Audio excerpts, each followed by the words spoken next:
কোচবিহারে একই দিনে ভোট প্রচারে মোদি মমতা। ৪ঠা এপ্রিল ভোট প্রচারে ফের বাংলায় নরেন্দ্র মোদি। কোচবিহারে প্রচারে আসার সম্ভাবনা রয়েছে প্রধানমন্ত্রীর।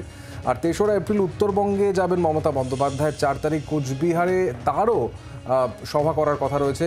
শুধুমাত্র কোচবিহার নয়, কোচবিহার এবং আলিপুরদুয়ারে সভা করবেন মুখ্যমন্ত্রী। প্রথম দফার ভোট যেখানে রয়েছে সেখানেই ৩ তারিখ থেকে প্রচার শুরু করছেন মমতা বন্দ্যোপাধ্যায়। এবং এবার যেটা দেখতে পাওয়া যাচ্ছে যে ৪ঠা এপ্রিল কোচবিহারে মমতা বন্দ্যোপাধ্যায় এবং প্রধানমন্ত্রী নরেন্দ্র মোদী দুজনেরই সভা থাকতে পারে, এরকম একটা সম্ভাবনা এই মুহূর্তে কিন্তু উজ্জ্বল হয়ে যাচ্ছে। কথা বলবো সুতপা, এই মুহূর্তে আমাদের সঙ্গে রয়েছে সরাসরি আমাদের প্রতিনিধি কৃষ্ণনগর থেকে। কারণ মমতা বন্দ্যোপাধ্যায় আজকে এখান থেকেই প্রচার শুরু হচ্ছে মহুয়া মৈত্রের সমর্থনে। আজকে মমতা বন্দ্যোপাধ্যায় এখানে সভা করবেন।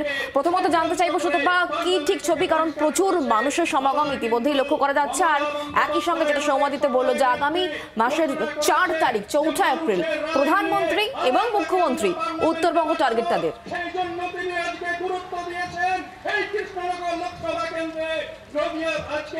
নদিয়ার দুটো কেন্দ্রের মধ্যে কৃষ্ণনগর আজকে ৪২টা কেন্দ্রের মধ্যে তিনি প্রচার অভিযান শুরু করছেন। কৃষ্ণনগর থেকে কর্মীদের সেই বিষয়ে সজাগ থাকতে হবে।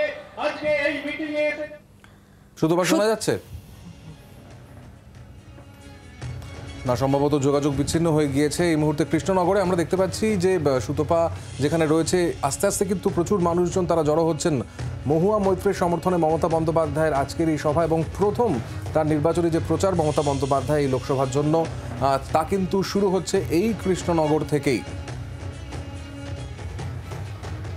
কথা বলে নেবো, আমাদের সঙ্গে সুতপা রয়েছেন। সুতপা, তুমি এই মুহূর্তে কৃষ্ণনগরে রয়েছো, যেখানে আজকে মমতা বন্দ্যোপাধ্যায় প্রচার সভা রয়েছে মহুয়া মৈত্রের সমর্থনে। একদিকে সেখানকার পরিবেশ কি, কতটা উৎসাহিত সাধারণ মানুষজন সেটা জানবো।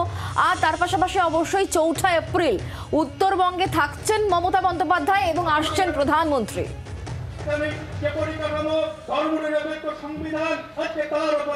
দেখো, প্রথমেই তোমাকে বলি, মুখ্যমন্ত্রী মমতা বন্দ্যোপাধ্যায় তিনি মহুয়া মৈত্র কেন্দ্র এই কৃষ্ণনগর থেকে আজকে তিনি তার নির্বাচনী প্রচার শুরু করছেন, যেটা খুবই তাৎপর্যপূর্ণ। কারণ তোমার মনে থাকবে যে যখন তৃণমূল কংগ্রেসের প্রার্থীদের নাম ঘোষণা হয়নি, তখনই কিন্তু মমতা বন্দ্যোপাধ্যায় মহুয়া মৈত্রের নাম ঘোষণা করে দিয়েছিলেন।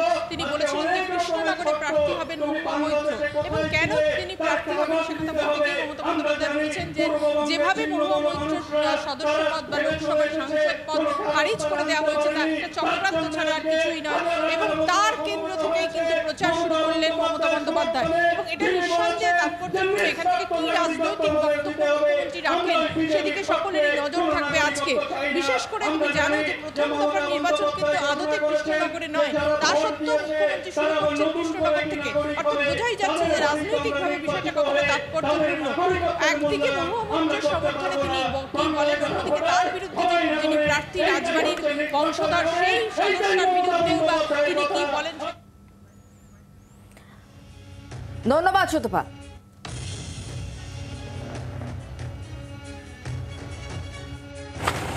হ্যাঁ, ৪ তারিখে আমাদের সূচনা এসেছে।